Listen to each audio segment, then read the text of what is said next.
Hey friend, welcome to reasoning expert. I'm Rahul. तो हमारा जो टॉपिक रहेगा वो ये रहेगा सिटिंग अरेंजमेंट। ठीक है, लेकिन इसमें जो टाइप रहेगा वो कौन सा टाइप है? स्क्वेयर बेस्ड वाला जो रहता है। ठीक है, स्क्वेयर बेस्ड सिटिंग अरेंजमेंट। ठीक है, तो नंबर वन क्वेश्चन देखो क्या बोल रहे हैं। 12 पर्सन बोले हुए हैं are seated around a square table facing the outside the centre. There was one person on each of the corner and two person on each of the side. ठीक है, तो आपको कैसे ड्रॉ करना है ये?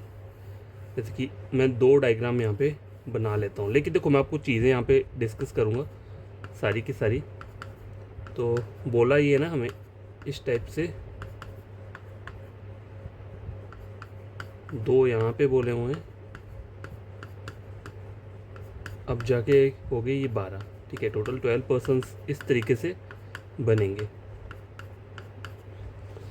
अब देखो यहाँ पे बोला पहली लाइन के बोलिए S was third to the right of Q who was seated at one of the corner. ठीक है, अब आप अगर इसको बना भी दोगे, ठीक है, अगर मैं किसी कॉर्नर पे उसको बना भी देता हूँ S was third to the right of Q Q who was seated at one of the corner, तो अगर मैं क्यू को बना यहाँ बनाता हूँ तो एस यहाँ पे आ जाएगा। लेकिन उसके आगे आपको ये चेक करना है कि क्यू और एस के रिगार्डिंग और कुछ दिए है यहाँ पे। देखो अगर हम आगे जाके पढ़े तो बोला क्या है, P was second to the right of T, T who is opposite to N, N and V are seated at a gap of 3%। अब देखो यहाँ पे पी टी और एन और वी, ठीक है, एन और वी इसके रिगार्डिंग दो बार बोला हुआ है, तो हमें जो ड्रॉ करना है वो वहीं से ड्रॉ करना चाहिए जहाँ पे हमें ज़्यादा इन्फॉर्मेशन दी हो। ठीक है, अगर मैं पहली वाली लाइन यहाँ पे ड्रॉ कर लूँगा तो आगे मुझे कुछ पता नहीं चलेगा, क्योंकि एस और क्यू उसके बाद नहीं दिया हुआ है। ठीक है, नीचे सिर्फ लिखा है V is opposite to S neighbour, और एस और क्यू के आगे कुछ और नहीं दिया है आगे। तो मैं वैसी वाली लाइन पिक करूँगा जो मेरे लिए क्या हो, थोड़ी ईजी रहेगी। तो मैं करूँगा P was second to the right of T. अब देखो प्रॉब्लम ये है कि टी यहाँ भी आ सकता है, टी यहाँ भी आ सकता है, टी यहाँ भी आ सकता है, टी यहाँ भी आ सकता है, तो कहाँ किस जगह पे टी बनाया जाए? तो मैं कॉर्नर पे नहीं बनाऊंगा, मतलब अपने तरीके से मैं नहीं ले रहा कॉर्नर पे, मैं एक बार टी यहाँ पे ले रहा हूँ, ठीक है, और एक बार टी यहाँ ले रहा हूँ। तो P was second to the right of T, और यहाँ पे P was second to the right of T. T who is opposite to N, T किसके ऑपोजिट है? एन के। टी किसके ऑपोजिट है? एन के। ठीक है, यहाँ तक हो गया। N and V are seated at a gap of 3%। देखो एन और V seated at a gap of 3%, N और V seated at a gap of 3%, ये वाला हो सकता है। या फिर यहाँ पे देखो N and V seated at a gap of 3%, या फिर एन और V seated at a gap of 3%। चलो इसको मैंने यहाँ पे लिख दिया इस तरीके से। अब देखो आगे क्या बोला हुआ है, v is opposite to s neighbour. ठीक है, देखो v is opposite to s neighbour, और s के लिए ऊपर के बोला था हमें s was third to the right of q। अब देखो अगर सपोज करो v को मैं यहाँ पे बनाता हूँ, इस वाले डायग्राम में मैंने v को यहाँ पे बना दिया। ठीक है, और क्या बोला है उन्होंने यहाँ पे, v is opposite to s neighbour, तो v किसके ऑपोजिट है? s के नेबर के। ठीक है, तो अगर मैं s को यहाँ बनाता हूँ, ठीक है, तब तो मेरा मतलब मुझे लगता है कि बन सकता है। अगर s वहाँ बनाऊंगा तब मेरा नहीं होगा। क्यों? क्योंकि s was third to the right of क्यू, तो मेरे को s को क्या करना है? थर्ड राइट पे करना है क्यू के। ठीक है, क्यू के राइट पे किसको करना है? s को करना है। ठीक है, तो क्यू मुझे कॉर्नर पे चाहिए, ये भी पॉसिबिलिटी है। तो इस मैंने अगर v को यहाँ लेता हूँ, ठीक है, अगर सपोज करो मैं v को यहाँ लेता, ठीक है, और v का कोई नेबर यहाँ पे मैं s को मान लेता, चलो ये वाला s मान लेता, तो क्यू मेरा वहाँ पे क्या होगा? कॉर्नर पे कभी नहीं आएगा। देखो आप चाहे चेक करके देख लो। अगर सपोज करो, इसको मैं कट कर देता हूँ, अगर सपोज करो एन और वी के बीच में 3% बोले हैं, तो 1 2 3, अगर मैं वी को सपोज करो यहाँ लेता हूँ, ठीक है, और एक लाइन वहाँ बोली हुई है V is opposite to S neighbour, तो वी किसके ऑपोजिट है? एस का नेबर, तो एस यहाँ भी आ सकता है, एस यहाँ भी आ सकता है। ठीक है, अगर सपोज करो मैं एस को यहाँ रखूँ या फिर यहाँ रखूँ, तो एस के थर्ड राइट पे मुझे क्या चाहिए? क्यू चाहिए, और क्यू कहाँ होना चाहिए? कॉर्नर पे। तो यहाँ पे तो क्यू कॉर्नर पे नहीं आ सकता, यहाँ पे भी क्यू कॉर्नर पे नहीं आ सकता, मतलब ये दोनों पॉसिबिलिटी क्या है? गलत है, वी यहाँ नहीं आ सकता। ठीक है, वी की जो एग्जैक्ट पोजीशन है इस डायग्राम में वो यहीं ही रहेगी। ठीक है, वी को यहीं आना पड़ेगा, और v is opposite to s neighbour. ठीक है, तो देखो v किसके ऑपोजिट है? s के नेबर के, तो s को आप यहाँ रख सकते हो? नहीं रख सकते। क्यों? क्योंकि मुझे q के थर्ड राइट पे s चाहिए और q कॉर्नर पे आना चाहिए। अगर मैं इसको यहाँ रखता हूँ तो q के थर्ड राइट पे कौन आ रहा है? s आ रहा है, और q भी कहाँ आ रहा है? कॉर्नर पे आ रहा है। ठीक है, तो ये पॉसिबिलिटी मेरी क्या हो रही है? यहाँ पे बन गई। अब यहाँ पे चेक करो ऊपर वाले डायग्राम में, अगर n यहाँ पे लिखा हुआ है तो 1 2 3 3% छोड़ के क्या करूँगा मैं? वी को यहाँ लिख दूंगा, ठीक है। V is opposite to S neighbour, S अगर यहाँ आएगा तो वो क्यू फिर से क्या होगा, नहीं आ सकता, ठीक है। तो ये मतलब वी यहाँ पर नहीं आ सकता। 1 2 3 अगर मैं वी को सपोज करो यहाँ लेता हूँ, V is opposite to S neighbour, ठीक है। अगर मैं वी को यहाँ लेता हूँ तो V is opposite to S neighbour, तो एस को मेरे को यहाँ लेना पड़ेगा और इसको क्यू को यहाँ लेना पड़ेगा, ठीक है। ये एक पॉसिबिलिटी होगी, ठीक है। आगे देखते हैं आगे क्या बोला हुआ है। देखो S was third to the right of Q, Q who was seated one of the corner, ये तो हो गया। और आगे वाली लाइन भी हो चुकी है, N and V seated gap of 3%, ये भी हो गया। V is opposite to S neighbour, ये भी हो गया। O was to the immediate left of R, देखो आर के इमीडिएट लेफ्ट में ओ है, तो कहाँ आ सकता है वो, आर के इमीडिएट लेफ्ट में ओ आ सकता है, आर के इमीडिएट लेफ्ट में ओ, या फिर आर के इमीडिएट लेफ्ट में ओ आ सकता है, ठीक है। 3 पॉसिबिलिटी बन रही है यहाँ पे। तो मैंने यहाँ पे लिख दिया आर के इमीडिएट लेफ्ट में कौन बैठा है, ओ बैठा हुआ है, ठीक है। P was seated opposite to U neighbor, P was seated opposite to U neighbor, ठीक है। तो U कहाँ आ सकता है, U यहाँ U का जो इमीडिएट नेबर है P इसके ऑपोजिट बैठा हुआ है। अब देखो U का जो इमीडिएट नेबर है P इसके ऑपोजिट बैठा है। चलो यहाँ पे वाले लाइन भी क्या होगी, W was 4 to the right of X, W was seated opposite to M। अब देखो W किसके ऑपोजिट होना चाहिए, M के ऑपोजिट होना चाहिए, W और M, ठीक है, इस तरीके से होना चाहिए। और W was 4 to the right of X, तो वो कैसे बन सकता है, देखो X 1 2 3 4 नहीं आएगा, X 1 2 3 4 यहाँ पे आ सकता है, ठीक है। X अगर यहाँ लेता हूँ 1 2 3 4, यहाँ पे क्या आ जाएगा, एक क्या बोला हुआ था इन्होंने, W was 4 to the right of X, ठीक है। तो W यहाँ आ जाएगा। अब देखते हो X 1 2 3 4, W यहाँ भी आ सकता है, X 1 2 3 4, W यहाँ भी आ सकता है। लेकिन W के ऑपोजिट क्या चाहिए आपको, M चाहिए, तो यहाँ पे तो नहीं आएगा। अब यहाँ देखो X 1 2 3 4, W के ऑपोजिट M नहीं आ रहा है, तो X को मुझे यहीं लेना पड़ेगा 1 2 3 4, और W यहाँ आ जाएगा, W के ऑपोजिट कौन आ जाएगा, M आ जाएगा, ठीक है। यहाँ पे ये तो बनने वाला है, मुझे तो लग रहा है यही वाला आंसर रहेगा। अब देखो यहाँ चेक करो, X ही हो गया 1 2 3 4, यहाँ नहीं आएगा, X 1 2 3 4, W के ऑपोजिट M नहीं आ रहा है, X 1 2 3 4 नहीं, X 1 2 3 4, W के ऑपोजिट M नहीं आ रहा है। तो ये वाला डायग्राम मेरा यहाँ पे गलत हो गया, क्योंकि मुझे ये वाली जो हमारी पॉसिबिलिटी है ये ड्रॉ नहीं हो रही है यहाँ पे, ठीक है। X और W वाली, और W के ऑपोजिट M चाहिए, तो यहाँ तक हो गया। अब एक और रहता है, R के इमीडिएट लेफ्ट में O है, तो R के इमीडिएट लेफ्ट में कौन आ रहा है, O आ रहा है। तो ये फाइनल डायग्राम क्या है, बन के रेडी हो चुका है। अब इसके क्वेश्चन को सॉल्व करते हैं। Who among the following sitting opposite to X, X के ऑपोजिट कौन बैठा है, S बैठा हुआ है, ऑप्शन नंबर D रहेगा पहले का। आगे बोला है who sits fifth to the left of U, ठीक है। 1 2 3 4 5, O बैठा हुआ है, तो O के लिए ऑप्शन नंबर E दिया है वहाँ पे। Next question, what is the position of R with respect to X, 1 2 3, third to the left, और राइट के लिए तो बहुत सारे रहेंगे, तो थर्ड टू द लेफ्ट ही आपको चेक करना है। तो ऑप्शन नंबर ए में दिया है थर्ड टू द लेफ्ट, और रुको डी भी चेक कर लेते हैं, 9 टू द राइट। एक बार डी भी चेक कर लेते हैं, क्योंकि वहाँ पे 9 टू द राइट लिखा हुआ है, 1 2 3 4 5 6 7 8 9, तो ये भी सही बोल रहा है। तो मेरे 2 ऑप्शन आ रहे हैं, थर्ड टू द लेफ्ट और 9 टू द राइट, क्योंकि कौन कौन से ऑप्शन है, ऑप्शन नंबर ए और डी। लेकिन ऑप्शन नंबर ई आप चेक करोगे तो उसमें बोथ लिखा हुआ है, ऑप्शन ए एंड डी, तो हम बोथ वाले पे क्लिक करेंगे, ठीक है। ऑप्शन नंबर ई जो है इसका करेक्ट आंसर रहेगा। 4 of the following 5 belong to a group in a certain way, find the one which does not belong to that group, ठीक है। टी क्यू यू, अब देखो टी क्यू और यू, एक एक पर्सन का गैप आ रहा है यहाँ पे। डब्ल्यू वी एक्स, देखो डब्ल्यू वी एक्स, एक पर्सन का गैप आ रहा है, और सबके सब क्या कर रहे हैं, एंटी क्लॉकवाइज में रोटेट कर रहे हैं। एन ओ एस देखते हैं, एन ओ एस, ये भी एंटी क्लॉकवाइज में चल रहा है। आगे M R P, M R और पी, ये भी मतलब एंटी क्लॉकवाइज चल रहा है। आर पी एस, देखो आर पी और एस, देखो पी और एस एक साथ आ रहे हैं। मुझे चाहिए क्या था, आर के साथ अगर पी दिए तो अगला टी होना चाहिए था, लेकिन यहाँ पे एस दिया, तो ये वाला क्या है, गलत है, option number E. Last question देखो, which is the following is true with respect to the given statement, R is not sitting at the corner of the table, R तो कॉर्नर पे बैठा है, तो ये चीज़ तो ट्रू बोल रहा है, तो मुझे कौन सी चाहिए, फॉलोइंग इज ट्रू, ट्रू वाली चाहिए। तो बोला है आर इज नॉट, यहाँ पे आर इज नॉट बोला है, लेकिन आर तो बैठ रहा है, तो ये तो होगा नहीं। There are 3 person sitting between Q and X, देखो क्यू और एक्स, यहाँ पे तो 2 बैठे हैं, तो ये तो गलत बोल रहा है। P second to the left of T, P second to the left of T, नहीं ये भी नहीं है। O and P sit on the same side of the table, देखो O and P same side में बैठे हैं, तो ये सही बोल रहा है। इस वाले लाइन में और पी एक साथ बैठे हुए हैं, तो ऑप्शन नंबर इसका क्या रहेगा, डी। तो ये वाला क्वेश्चन जो है ये कंप्लीट हो चुका है। आगे नेक्स्ट क्वेश्चन पढ़ते हैं। तो गैस ये भी क्या है, 12% वाला ही क्वेश्चन है, ठीक है। तो 12% के लिए मैंने आपको बोला हुआ है किस तरीके से आप करोगे, इस तरीके से हम ड्रॉ कर लेंगे। और बोला क्या है, फेसिंग द सेंटर, सबके सब सेंटर को फेस कर रहे हैं, ठीक है।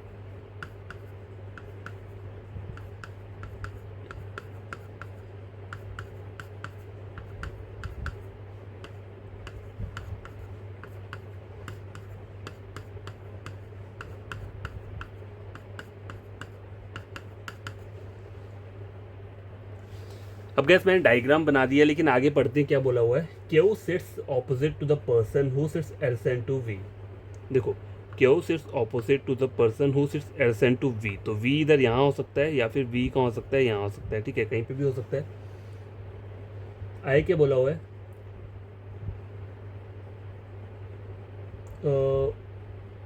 Two people sit between O and P, ठीक है। ओ और पी के बीच में टू पीपल बैठे हुए हैं। P sit second to the right of U, P sit second, sorry यहाँ पे आएगा राइट ऑफ यू, ठीक है, ये लिख दिया। और राइट ऑफ यू के आगे हु लिखा हुआ है, तो ये हु वर्ड यूज यू के लिए यूज हुआ है। Who does not sit at corner of the table, मतलब यू जो है वो कॉर्नर पे नहीं रहेगा। तो मुझे क्या करना पड़ेगा, एक बार मैं यू को यहाँ बनाता हूँ, एक बार यू को यहाँ बनाता हूँ, ठीक है। P sit second to the right of U, ठीक है, P sit second to the right of U, यहाँ पे बना दिया। लेकिन देखो, पॉसिबिलिटी ये भी हो सकती है कि यू यहाँ पे भी तो आ सकता है। सॉरी, क्योंकि कॉर्नर पे किसको मना किया, सॉरी यू को मना किया ना कॉर्नर पे, हाँ यू कॉर्नर पे नहीं आ सकता, तो दो ही पॉसिबिलिटी बन रही है। तो मैंने उसे ड्रॉ कर लिया यहाँ पे। आगे क्या बोल रहा है, two people sit between O and P, ठीक है। अब देखो, ओ और पी यहाँ भी आ सकता है, या फिर ओ और पी वहाँ पे भी आ सकता है, ठीक है। तो मैं क्या करूँगा यहाँ पे, इस वाले डायग्राम में क्या करता हूँ, पी और कितना गैप चाहिए मुझे, ओ और पी के बीच में 2% चाहिए, ठीक है। तो ओ को मैं यहाँ ले लेता हूँ, ठीक है, और इस वाले में ओ को मैं यहाँ ले लेता हूँ, ठीक है। वैसे तो ओ यहाँ भी आ सकता है, ज़रूरी नहीं है, लेकिन अभी मैं कभी के लिए क्या कर रहा हूँ, मैं यहाँ पे मैंने ड्रॉ किया, अगर कुछ गलत होगा तो मैं फिर उसको यहाँ पे ले लूँगा, ठीक है। तो यहाँ तक हो गया। उसके आगे क्या बोला हुआ है,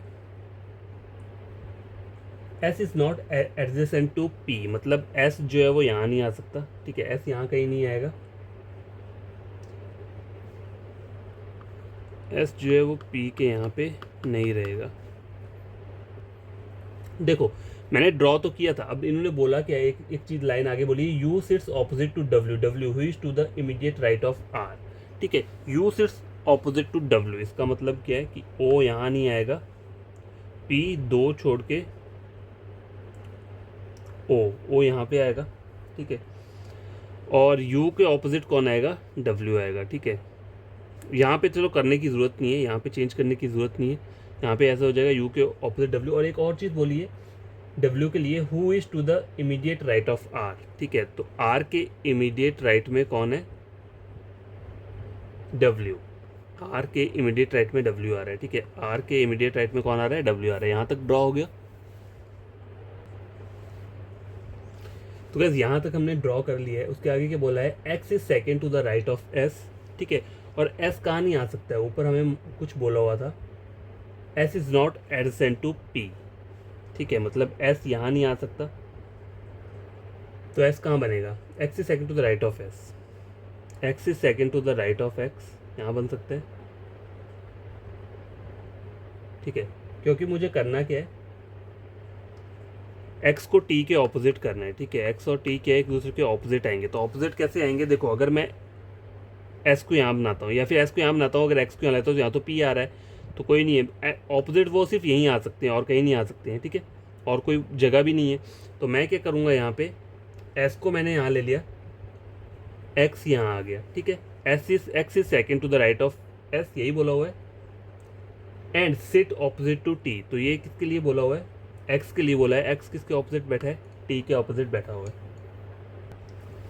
अब देखो, यही डायग्राम मुझे यही वाला ऊपर भी बनाना पड़ेगा। तो मैं क्या करता हूँ, इस बार यहाँ पे ले लेता हूँ एस को, एक्स एक छोड़ के एक्स, एक्स के ऑपोजिट कौन आ गया, टी आ गया यहाँ पे, ठीक है। ये चीज़ हो गई यहाँ पे। उसके आगे क्या बोल रहा है, Y is not an immediate neighbour of T, ठीक है। वाई जो है वो टी का इमीडिएट नेबर नहीं है। तो वाई तो वैसे भी यहाँ आ नहीं रहा है, देखो सॉरी, अगर y यहाँ पर तो नहीं आ रहा ना, लेकिन यहाँ पर अगर आप देखोगे तो y यहाँ पर नहीं आ सकता, y के ये 3 प्लेसेस बचते हैं। चलो ठीक है, आगे बढ़ते हैं। y does not sit at any of the corner, y यहाँ नहीं बैठेगा, y कॉर्नर पे नहीं बैठेगा। तो यहाँ पे y की क्या है, 2 पॉसिबिलिटी बन रही है, ठीक है। अब यहाँ पे देखो y कॉर्नर पर बैठ ही नहीं सकता ना, मना किया हुआ है। तो y के लिए सिर्फ क्या रहता है, ये रहता है, ठीक है। y के लिए क्या रहता है ये, क्योंकि y कॉर्नर पे नहीं आएगा और कोई जगह भी नहीं बचती है। अब देखो ऊपर की लाइन है, Q sits opposite to the person, Q sits opposite to the person who sits adjacent to v, Q sits opposite to person who sits adjacent to v। अगर मैं क्यू को यहाँ करता हूँ तो वो किसके ऑपोजिट है, उस पर्सन के जो v के साथ। तो यहाँ तो v नहीं आ रहा है, ठीक है। तो मतलब ये वाला डायग्राम क्या हो जाएगा मेरा, गलत हो जाएगा।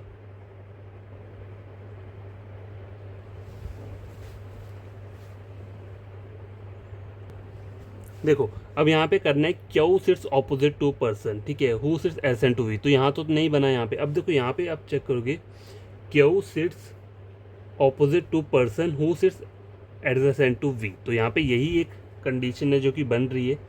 Neither P nor V is adjacent to Z, neither P nor V adjacent to Z, मतलब जेड यहाँ नहीं आ सकता, तो जेड कहाँ आएगा, फिर यहाँ पर आ जाएगा। और जो वाई रहता है वो कहाँ आ जाएगा, यहाँ पे। तो ये फाइनल डायग्राम क्या है, ऊपर वाला बन के आ चुका है। अब क्वेश्चंस को सॉल्व करते हैं। देखो, who among the following are the immediate neighbour of each other. तो ऑप्शन दिया है ए, डब्ल्यू और ओ। तो ये तो इमीडिएट नेबर नहीं है। क्यू और वाई, ये भी इमीडिएट नेबर्स नहीं है। आगे देखते हैं, टी और वाई, टी और वाई ये भी नहीं है। पी और टी, ये भी, हाँ पी और टी इमीडिएट नेबर्स हैं, ठीक है। तो ये हमारा क्या रहेगा, आंसर रहेगा, ठीक है। पी और टी वाला कौन सा है, ये ऑप्शन नंबर डी, पहले का ऑप्शन नंबर डी आंसर है। Who among the following sitting opposite to P, P के ऑपोजिट एस बैठा हुआ है, यहाँ पे ऑप्शन नंबर डी रहेगा। How many person sitting between X and P, X कहाँ पर है, एक्स ये है और पी यहाँ पे है। और आगे भी बोला है when counting to the right of X. तो एक्स का राइट क्या है, ये राइट है, ठीक है। 1 2 3, 3 पर्सन बैठे हुए हैं। क्या आंसर रहेगा इसका, ऑप्शन नंबर सी 3। आगे वाला क्वेश्चन देखो, if all the person sit around the square table in clockwise direction by their names according to the English alphabetical order starting from O, ठीक है। अगर अल्फाबेटिकल ऑर्डर के through माना जाए तो सबसे पहले क्या आएगा,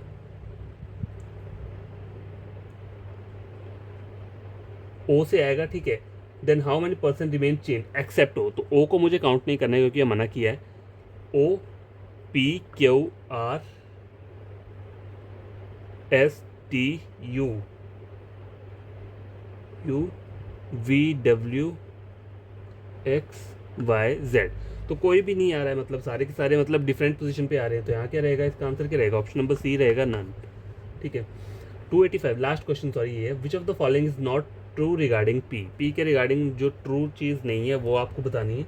P sits opposite to S, तो ये तो सही बोल रहा है। P sits on the immediate right of Y, ठीक है, वाई के इमीडिएट राइट में पी है, तो ये भी सही बोल रहा है। O sits third to the right of P, ये भी सही बोल रहा है। P sitting at corner of the table, ये भी सही बोल रहा है। तो all are true, option number E रहेगा इसका, ठीक है। तो ये क्वेश्चंस हमारे हो चुके हैं, 2 क्वेश्चंस हमने सॉल्व किए हैं स्क्वेयर बेस्ड वाले, ठीक है। कल और 2 क्वेश्चन करेंगे, उसके बाद हम रेक्टेंगुलर वाला स्टार्ट करेंगे, ठीक है। तो ये आपको अगर क्वेश्चंस बढ़िया लगे होंगे तो चैनल को सब्सक्राइब, वीडियो को लाइक शेयर कर देना।